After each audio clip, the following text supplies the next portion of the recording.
There it is, ladies and gents. We are back. Hey, I don't know about you guys, but if you're in the medical profession, you got anybody who has your back when it comes to your money? No, you don't. Well, then this episode's for you. You're going to want to do what you're going to want to pay attention because you're already doing good things for the community. Might as well get paid what you deserve. So let's get this one on the road. Here we go.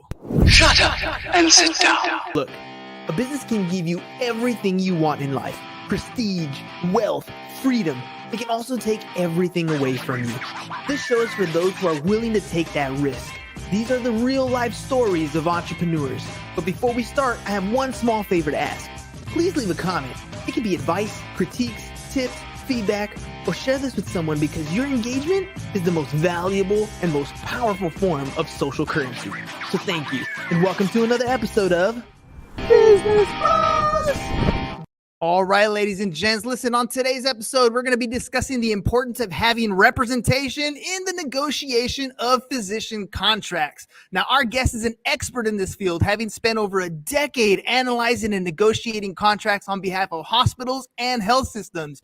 He created Rocky Mountain Physician Agency, which recognizes the need for physicians to have their own representation in contract negotiations. And our guest founded RMPA to provide this service. Now, RMPA evens the playing field by using the same industry-leading compensation data and insight that hospitals have access to, all while prioritizing the needs of the physician. So let's welcome to the show, Mr. Ethan Nkana.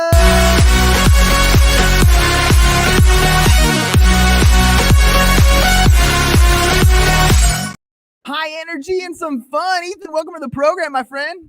Man, that is the coolest intro. I could watch 30 minutes of just that intro, Herman. That's amazing. Well, that's what I'm talking about, man. I figure, people like you are out there doing what needs to be done for the general public, but nobody's shining the light on you. Like, how is a physician supposed to even know that this is an option? I mean, if I'm going to play a professional sport, I got an agent who's got my back, right? They're going to negotiate my contract for me. But a doctor goes to school for years and years, piles on all kinds of student debt to get to where they are, and then has no idea. Now they have to learn the business aspect of this side. Like, tell me about this, man. What are you doing for people? This really started from my upbringing. My mom is a physician, and so I've always been around the business of medicine and doctors. But Herman, it didn't crystallize until I lost my job a few years ago. And I realized after spending over a decade working in hospitals, I was like, man, doctors are so smart. We all look up to them. They are the reason that I have a job in hospitals. But yet when they came into contract and salary negotiations, they didn't really seem to know how to do it at a high level. And I talked to my mom about it and I said, hey, help me understand who helps you negotiate your deals. You don't get any training in that. And the reality of it is doctors, unlike professional athletes, are left on their own to negotiate their deals with no training, no education. And so I simply identified an opportunity and frankly co-opted an industry and have layered it over medicine and doctors. Well, let me ask you this, because I never even thought it was an option, right? So I teach high school. When I apply for a job, like I look at the salaries that are available for that particular position, and I'm like, okay, well, this district offers this district offers this. I'm going to go with the one that meets my particular taste or where I'm going to be, right? As a doctor, I kind of assumed it was the same thing. If I'm going to go work for Scripps, like this is what a doctor gets paid. If I'm going to work for Kaiser, this is what a doctor gets paid. How's that different? How's that industry any different? I didn't know doctors could even negotiate for themselves.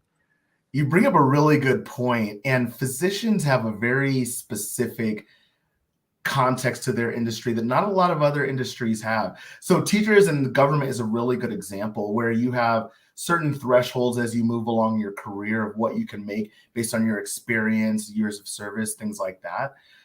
With doctors, it's very different. With doctors, there's no standard scale for how they're paid. And so what ends up happening is doctors in vulnerable classes end up making less than their counterparts. So think women physicians, physicians of color, they're taking a discount because of systemic issues that affect them that don't affect others. And so, frankly, what I do is I come into these conversations, and one, I give the doctors the answers to the test. These are the things that I did when I was on the other side of the table. This is what you should know when you negotiate your contract. Here's how you win. I don't want you to need me. The same way that I often tell people I'm a middleman. The same way your barber's a middleman, your landscaper's a middleman. They do something very specific that people are not trained to do. And so my job is purely to do one thing, and that's help doctors make more money. I'm assuming, there's a doctor for everything, right? I remember growing up, I was like, you know what? I'm going to be a pediatrician or I'm going to be a gynecologist because I thought delivering babies was kind of cool, right? Then I got like a D in chemistry and I realized, okay, that's probably not going to be my avenue. But I'm assuming that based on your specialty, you're going to make more money. I'm a big Marvel fan. I know Doctor Strange had a specific skill that allowed him to make money at a high level as a doctor versus his counterparts who might be in the same field, but just didn't have the skill set. So when doctors come in to negotiate contracts, when they're going to college and they're specializing in something, does that specialty make a big difference on their salary? Or maybe it's availability. There's some people like my cousin, for example, she is a doctor, but in Mexico, and she's all about giving, right? Like, it's a religious thing for her, and like, she doesn't, she's not a doctor for money. She'll get paid in sacks of potatoes and bananas and like whatever it is that can be bartered because she feels that what she does is more than just an income. But here in the US, a doctor's got to get paid, man. That's what I'm saying. A doctor's got to get paid. So does specialty matter? Does the type of doctor make a difference in when they're negotiating salaries? Yeah, Herman, great question. So specialty matters almost the most when it comes to physician salaries. But I think you hit on something that I want to touch on, which is your sister is really built from the cloth that many doctors are. They want to serve. They want to help. They are scientists by trade. And so their job and their calling is to help us. Right. And what ends up happening, though, is that good-natured disposition gets taken advantage of. And then what happens is you have doctors who are in the same specialty. So think about your work. If you are a math teacher, science teacher, tell me what you teach, Herman. Yeah, I teach math. Definitely. Oh, there you go. So let's just say there's other math teachers within your department. You have algebra and calculus and math 1, math 2, whatever they're called, I don't remember them. But let's just say you have other math teachers. How discouraging would it be if you found out that other math teachers were making 30 to 40% more than you for the same work?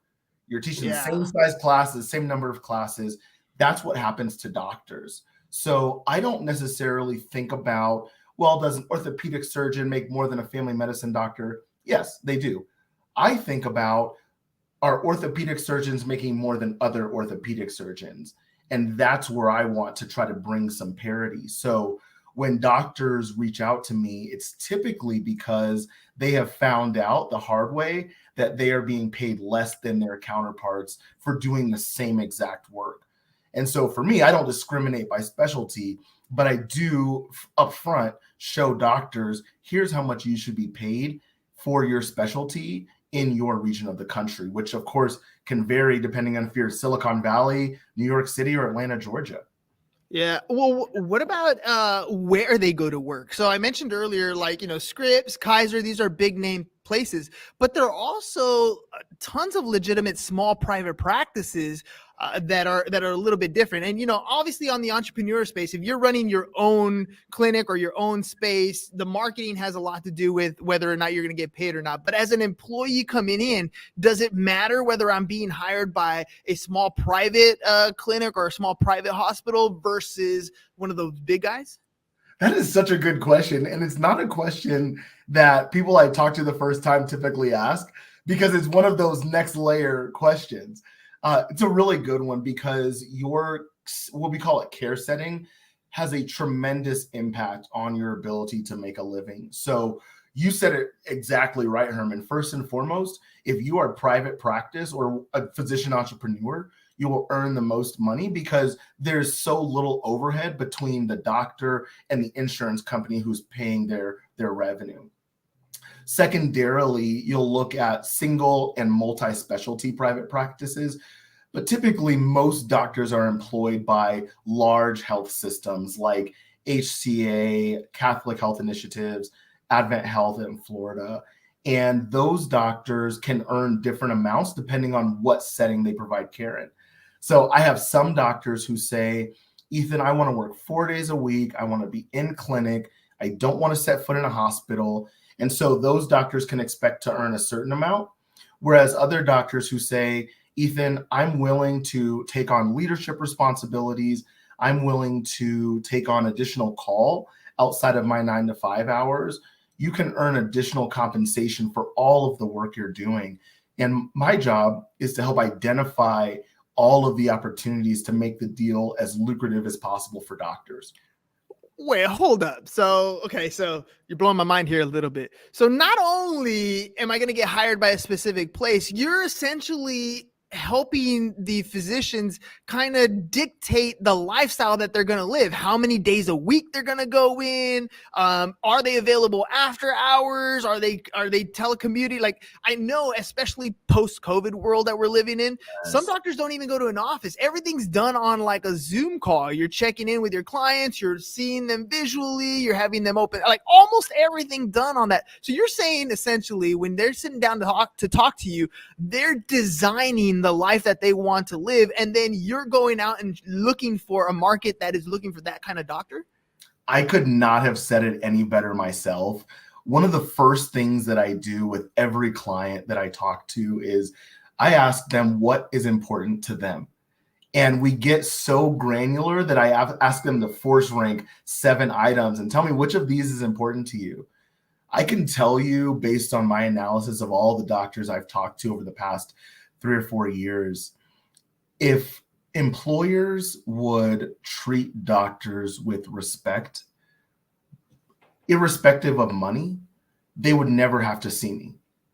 The doctors who hire me, the 3 most important things that they always tell me is my schedule, my personal time, and I want to have a compensation that's reasonable. They're not asking to be paid $1 million. They're asking to be paid a reasonable amount compared to their counterparts. And so, Herman, we start with your lifestyle. We start with how you want your life to look. And then I translate that into contract terms that an employer can understand. So a doctor may say, I want to work 4 days a week. I want to travel. I want to have my student loans paid off by my employer. I want surgical time, secured for me. Those are all things that we will help the doctor negotiate so that they can, 1, make as much money as possible, but 2, be as peaceful and fulfilled in their work as they'd like to be. Part of those negotiations, obviously, you're describing terms of employment. What about those additional benefits? I mean, we're talking about what about their own health care? What about their retirement planning? Maybe if they're going to a private practice, what about maybe earning some equity in this type of business? Are all these types of things that they can negotiate as well? Spot on. So I have an exhaustive list of all of the things that doctors can ask for in addition to, your base salary guarantee. The way I think about physician deals is in 3 parts. It's not that different from the deals that you or I might have as W-2 employees. But first and foremost, you have your base. Your base is the money you get just for showing up and doing a good job. In sports, it's called your guaranteed money, right? So out here in Denver, Russell Wilson just got $245 million guaranteed. And like 3 parking spots, I heard. 3 parking spots. He's got an office. I'm not going to go into the trauma that I've gone through this season, but that's guaranteed money. Secondarily, you have bonuses. So that's money that you get for achieving a goal or completing a task. So in sports, that can be touchdowns, number of interceptions. Did you make the playoffs? Things like that. And then lastly, and this is the one you hit on as well, Herman, is your what I call bennies, or your non-monetary compensation. So that can be your paid time off, that can be your insurance, your malpractice for doctors. It can be in things like private practice, what we call path to partnership. How do I earn equity over time in this practice? So we create an exhaustive list, and then we identify the things that, based on the doctor's preferences, what do you want in your contract? Because not every doctor says, I want to make a bunch of money. Not every doctor says, I want to work 4 days. Some say, Ethan, I will work as much as possible because I'm single and want to make a ton of money now. Others say, Ethan, I have young children and I want to work a schedule that's reflective of my values, my priorities, and my family. And so my job is to help honor what matters most to you as a physician and put that into your contract so that you can be fulfilled in your deal with minimal stress, right? We do all of the negotiation. We find the opportunities for you. So you get to focus on what you do best, and that's being a doctor. Right. Well, let's talk about who needs this. I mean, in my mind, it's like every doctor needs to go over this, right? Every doctor needs to figure out what their situation is and what they can go after. But you're targeting somebody specific, right? When does a doctor realize, like, oh man, this is the route I should be taking? I need somebody on my behalf, because obviously some of them are just happy exactly where they are and they don't even know any better, and others are trying to look for something else. Do they reach out to you like during med school? Do they reach out to you, right before they're going to go interview? Like, when should a physician reach out to you and start this process? Yeah, good question. I work with doctors all the way from residency to retirement. So there's really no exact time that they reach out, but there is a question. There's a question that I ask every doctor when they reach out to me. And the first question I ask them is, do you want someone just to look it over and give you a thumbs up and, make some red lines, irrespective of whether or not they accomplish the stated goals? If so, I'm not the person for you. There are many experts out there who will charge you hourly to do that work. The doctors who work with me are the doctors who say, I want to get the value that I deserve in my contract, and I'm not willing to sign this contract without it being the best deal for me. Doesn't mean the most money, doesn't mean the most time off, or it means what is best for you in your circumstance, which is unlike any other physician. And so while I do often get doctors who reach out to me at the residency point when they're starting to look for their first job, I'd probably say 75% of my business, Herman, is from doctors who are getting screwed. Doctors who have a deal that they're not happy with and they want better. And the way that I get paid is only on performance. I don't get paid hourly. So if I don't make a doctor more money, it's kind of like those cheesy lawyer commercials. We don't get paid unless you win. That's how it works. I don't get paid unless my doctors make more money. That's fair. That's fair. It just proves the point, right? Like, I'm here on your behalf. If I can't help you, then you're not helping me. It's got to be a win-win situation here. Curious, like, how long is the average contract for a doctor? Because I'm sure some of them are going to go in, they're going to sign this contract. They look at their salary, they look at their schedule, they're cool, they sign the contract. But like, how long are these for? Are these annual contracts? Are we looking at, like, is this like Russell Wilson, right? We're signing them for 5 years, guaranteed, like certain amount. Like, how do these things work? Yeah, so most contracts for physicians have to last for at least 1 year. So you won't see anything less than a year. I say this when I do education for residency programs. I often educate them that 2 to 3 years is that sweet spot for your first contract, because by the time you come out, you're going to be so proficient at year 3 that you're going to be at that Scottie Pippen level where you're going to be so good that you're still on your rookie deal, right? So you want that rookie deal to end at year 2 or 3 so you can capitalize on how proficient you've become at your craft. And in Scottie Pippen's case, he signed a 7-year deal. So by year 2 or 3, he was the second best player in the league, but being paid like the 200th. And so you don't want that to happen as a physician. So 2 to 3 years for your first deal, your rookie contract, as I call it. And then for established doctors, established attending, I usually say 3 to 5. 5 is on the long side, right? If you have an amazing deal, 5 years is okay. But typically I like to see established doctors 3 to 5 years for their contract length. All right. Ethan, I'm convinced, right? This is something that definitely me as a doctor, right? Hypothetically speaking here, me as a doctor has decided, yes, I need somebody to help me negotiate my contract. I want to make sure that I got the best position possible and I'm being paid what I'm worth. If someone reaches out to you, walk me through the process. What, from start to finish, what's the time frame like? What's the process like? What can a doctor or physician expect when working with you? Yeah, I'll tell you a quick story about some of my clients who I just recently worked with. There were a group of 6 women physicians, OBGYNs, and they had hired an attorney and said, we want to renegotiate, which didn't work out with the attorney. So they said they want to go to private practice. I spoke with them and said, hey, have you considered other options for employment instead of going private practice? So they ended up hiring me. We looked at some options. My job is to promote these doctors around town to the other prospective employers. And my job was really easy. Hey, I got 6 doctors who are the LeBron James of OBGYNs here in town. Do you want to hire them?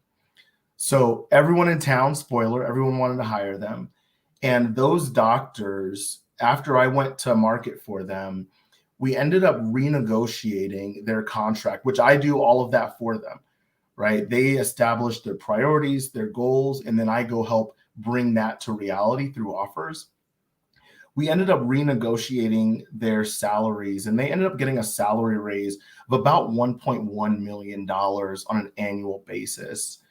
And I think that highlights the process of working together. My job is purely to identify opportunities that are a good fit for you, renegotiate your current opportunity for maximum value to you, and then give you the opportunity to choose between those two. Do you want to stay for more money, or do you want to go for more money?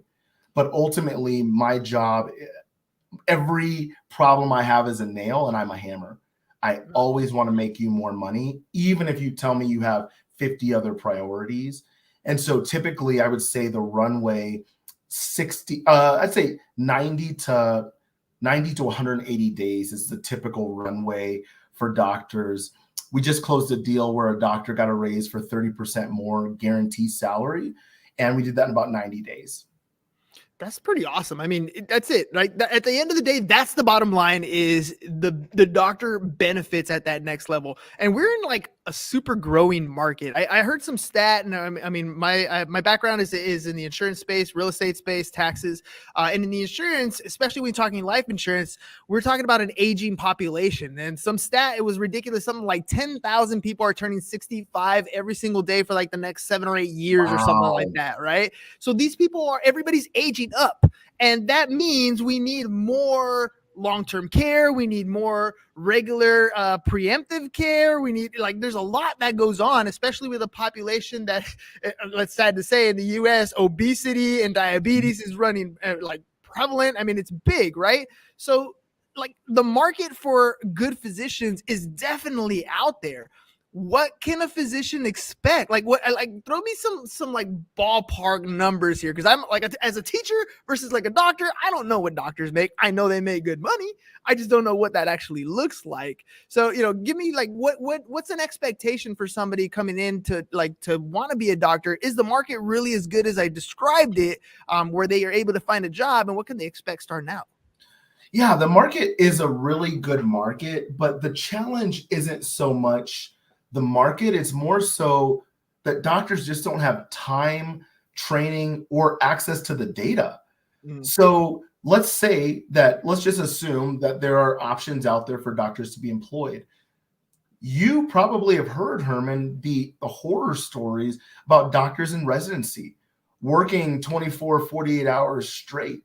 And then on top of that, they're expected to now know where to find jobs, submit applications where you have to put your resume and then put that same information again, and then go through rounds of interviews, potentially site visits, things like that, all on top of being overburdened with a clinical schedule that would burn the rest of us out.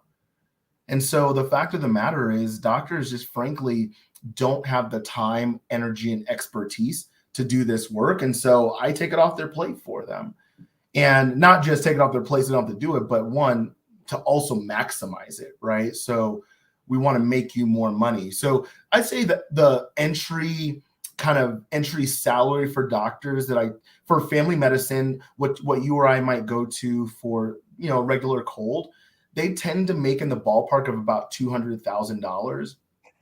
I will say though that I had a doctor who's a neurosurgeon who is coming out of training, so he's a rookie. He signed his first deal for 850 guaranteed. So yeah, so there are very wide gaps between specialties, kind of like we were talking about a moment ago. But I can tell you for certain that doctor who signed for 850, this is where we provide that value add. That doctor is making 850 guaranteed. He has a bunch of bonuses and all of that. But his colleague in the same town, about 20 minutes south, is making 550 guaranteed. And so that's the value that we're really proud of. That's really the only metric we care about, Herman. What do our doctors make relative to the market? And if we're not beating the market, why would you hire us? Yeah. And just to be clear, like, they're not doing all the application process. They're not setting up all the interviews. You guys are taking care of that so that the doctor essentially is meeting with you, expressing what they're looking for, and then just meets the appointment that are set by you and your agency, correct? You just got to show up, be your amazing self, and knock it out of the park. Man, so what's the dilemma? Like, why aren't more doctors coming over and saying, Ethan, help me out? Like, what's the hiccup here? I think as you can probably appreciate, Herman, part of the process of growing a business is awareness, right? And that's why I appreciate having the opportunity to chat with you on your platform today. It's because I don't know that doctors appreciate that there's a problem. And so part of my job is evangelizing on this problem, some of the disparities that exist for women, physicians of color, while also helping doctors understand this is a business. I get it. You're being recruited and wined and dined. But when I was on the other side of the table, I would think about three things. I want a doctor to be as busy as possible, as fast as possible, for as cheap as possible. So if that's the mentality of the health executive, it's incumbent upon the doctor to advocate for themselves in those discussions as well. Man, I remember watching one of my favorite shows, House MD, right? And on House, it was like the patient is sick. Nobody can figure it out until House comes in and he properly diagnoses the problem. And I feel like that's what doctors are going through right now. They know there's a problem. They're looking around, they're working their butts off, they're making money, but they just don't properly diagnose themselves. And Ethan, House MD, comes around the corner and he sees the problem and he's like, look, this is the issue. This is the diagnosis, right? This is the prescription you need to take. Once you open their eyes, I feel like the clarity comes into the picture a lot easier. Once you see it, you can't unsee it. Once you know that there's somebody out there who can help you, you can't walk away from the problem. And I agree with you, man. Business 101, marketing. It has to be all about the marketing. You have a great, viable product here, and we just need to get that message out as much as possible. So as we're heading towards the end of our 30-minute session here, if people want to reach out to you, what's the best way for them to do that? Where can they get more information? Yeah, the best way is to do it on our socials, at Physician Agency on Instagram, and then on LinkedIn. If it's just my name, Ethan Nkana, we share a ton of insights there every day as well. And our goal is to educate. So check out our website as well. We want to educate doctors, and the way we get paid is as a percentage of the doctor's base salary, and the hospital pays that. So we want doctors to know not just that we're here to support you, but we also want to do it in a way that doesn't burden you financially. Ethan, you are, I don't know if this is the beginning of your marketing campaigns or if you're middle or towards the end. You've been doing this for a while, but my question is kind of always the same, man. You've been on probably other podcasts. What was the experience like coming on here? Man, I had a blast. And I think the thing that I appreciate about our conversation today, Herman, is you asked questions that I could never have anticipated. So some next layer questions. I'll often get questions, how do you get paid and what did you do before? But I don't often get paid. I don't often get asked questions about the next layer. Why do doctors need this? What are the challenges facing them? And I think that you're inquisitive nature is hugely stimulating for someone like me who loves to talk about doctors.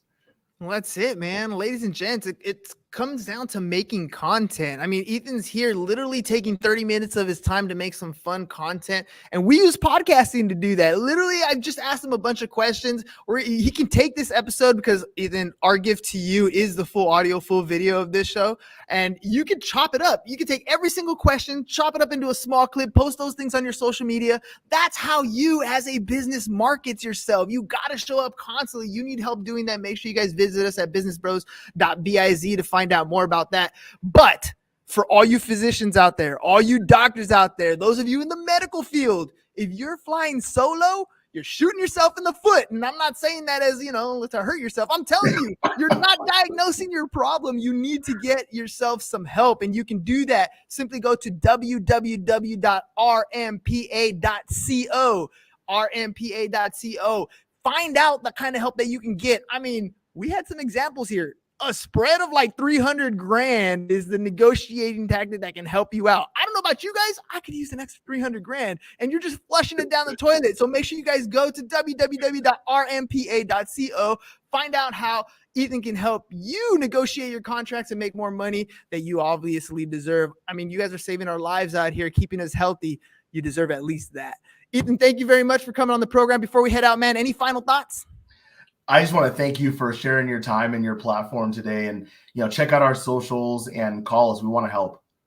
Absolutely. All right, ladies and gents, that's it. Go get healthy. And for those of you who are in the medical field, get paid for doing it. We'll talk to you guys on the next one. Peace. And we're out. It's over. Go home. Is your business in need of marketing? Try starting a podcast, but not just any podcast. Podcast like a pro. We can show you how to take your business from being invisible to becoming a brand people trust. Go to www.businessbros.biz